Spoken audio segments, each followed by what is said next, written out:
Sean Spicy Spicer is actually someone that we've never really christened a political maniac. I mean, it's so obvious that he's a political maniac, but I don't think you have to christen him to be. Yeah. He went over the deep end this week. So a veteran White House correspondent who engaged in a tense exchange with Spicy this past Wednesday said the media is under attack from the Trump administration. Now, full disclosure, this particular political White House correspondent is a friend of mine. Full disclosure, we're talking about Richard's friend, April Ryan. So be noted. Okay, so April Ryan said, the press is under attack. We're under attack by this administration. It's about discrediting credible media. Now, let's rewind to Tuesday's press briefing. And see how we got here. Spicy told April Ryan to, quote, stop shaking your head, and accused her of being hell-bent on trying to make sure that whatever image you want to tell about this White House stays. Okay? Now, let's be clear here. If the White House wasn't consistently lying literally every single day, this wouldn't be an issue. Now, what makes this even crazier is April Ryan, in an interview with CNN, says the following. Like, Ryan is one of the few black female journalists in the press briefing room. She's been there for 20 years. She served in the press briefing room. She declined to say whether she thought Spicer's treatment of women journalists different than she treated male journalists. She says, I happen to be a black woman, but I am part of the press, she said. But this is part of a series of 2 women in this week who have been in the newsroom over they've been basically attacked by Spicer in the newsroom. Now, I find this is not the first time that April Ryan has been treated disrespectfully by this White House. Right. This is the 3rd time. So the first time she was... It's been 2 months. It's been 2 months, 60 days, right?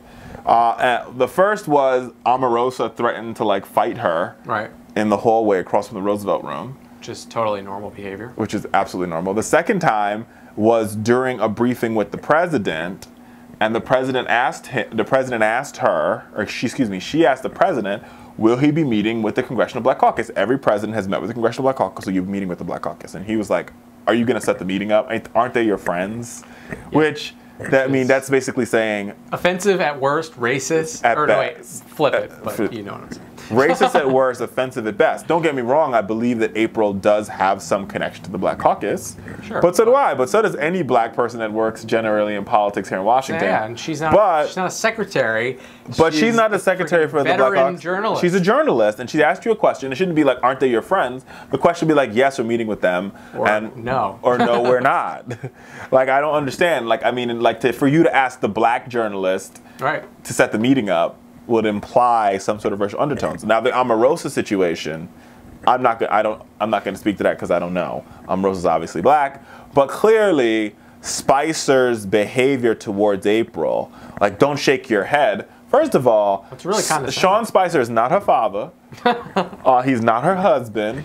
He's not really even her kid. So I don't understand where he has the right to tell her how to express herself. Yeah. No, you're totally right. I mean, here's the thing. Sean Spicer, his days are numbered. That's a personal opinion of mine. I don't think so. If he's still there. It's been 2 months. Here's the thing. They fired Mike Flynn in 10 days. They also fired Deputy Chief of Staff Walsh. They only fired Mike Flynn because they had to. Yeah, but they fired Deputy Chief of Staff this week. Let me tell you something. Donald Trump's catchphrase is, you're fired. Okay? So there is going to come a certain time where Donald Trump, things look so bad for him. I think it will probably be within his first 6 months of his presidency. We're 3 months that he will do a cleaning of house. And a lot of the people, I think Spicy goes, I think Kellyanne Conway goes. Really? I think he'll probably try to oust a couple cabinet members. He really think he's going to get rid of Kellyanne Conway? I do. Why? Why? Because, I mean, listen, this is not a rational person. He's going to blame the people who he thinks is responsible for him looking bad in the media. Well, then he should blame the vice president. The vice president's his bean counter on the Hill, and that was an utter failure. Right, but I'm not saying... I don't think Trump makes the correct connections. That's the point that I'm trying to make. He is obsessed with how he looks in the media. Well, maybe I'll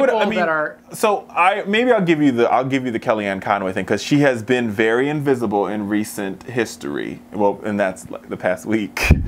Right. Recent history. I mean, listen, a week in Trump's White House is a long time. It is, because we're only, what, 8 weeks in, and it feels like we've been here for 3 years.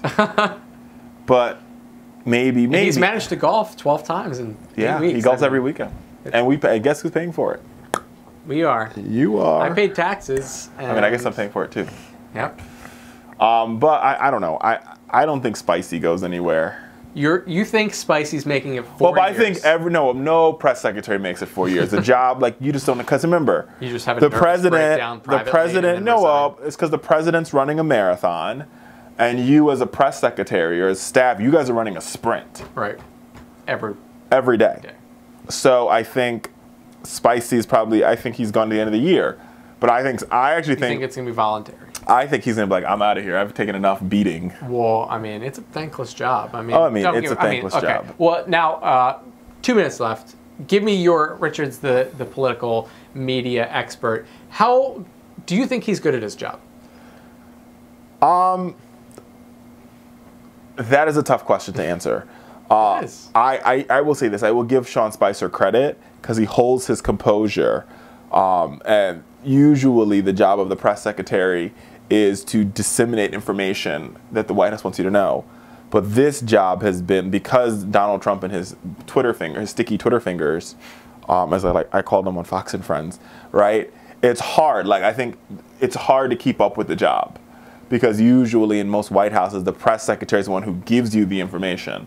Yeah. This press secretary spends 90% of his time responding to tweets that Trump made an hour ago. And sometimes he doesn't even see the tweet before he responds. Like, he has to respond to the tweet. And he's like, oh, he said that. And so you hear him saying things like, when it comes to wiretapping, you should listen to me and not the president's tweet. And you're like, huh? So. I mean, listen, I don't know what he did in his He was the White House he was the RNC communication director before. So that was his previous gig. Now, don't get me wrong. I think that if you look at this in a vacuum and like you get rid of the fact that, you know, what Trump says on a regular basis is reprehensible and, you know, he's basically the mouthpiece for that. If you just look at like his job, regardless of who the president is to take what the president is doing and defend it and disseminate it. I mean, every time he steps into that briefing room, he's preparing for a beatdown. And he's basically defending someone who lies and makes no sense on a regular basis. No, he's basically, he's defending somebody who traffics in fake news. I mean, he's done a good job at doing that. So that's what makes a job so complicated, right? It's not like you're dealing with a man who believes in honesty, who believes in getting it right. I mean, I would even argue George Bush. Like, I think if we talk to Dana Perino, she would tell you that we didn't always get it right, but we tried really hard. Right. And so her job was to then disseminate information based upon what was moving the day at the White House. But for this White House, what's moving the day changes based upon how the president's feeling, because he can get on and be like, oh, let's change the day. I'm bored. Let's talk about I mean, he literally could get on, like, he could get on, if he got on Twitter right now, it was like, at Taji P. Henson, the Cookie Lions from Empire, was like, last night's episode sucked. This is awful. Sad. The whole news cycle has just changed. And then that becomes the whole discussion of tomorrow's briefing instead of the fact that Israel has approved construction of its first news settlement in 20 years.